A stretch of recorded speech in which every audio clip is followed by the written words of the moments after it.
Le ministère de l'Agriculture et de la Pêche a confirmé ce samedi que l'ouverture et la fermeture des bassins ostréicoles ne reposeraient plus sur le test de la souris, mais sur un test chimique.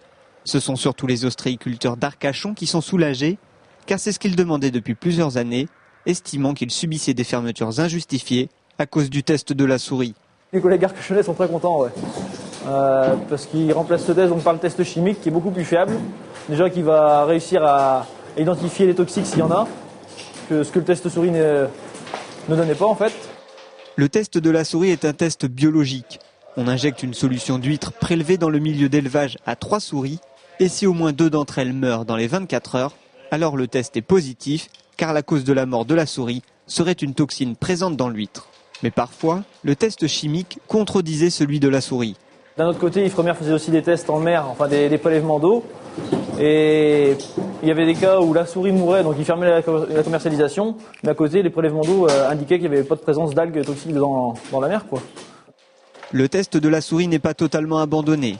Il sera maintenu comme dispositif de vigilance face aux toxines inconnues ou émergentes, car même si le test chimique est plus fiable, il n'est efficace qu'en présence de toxines déjà connues et répertoriées.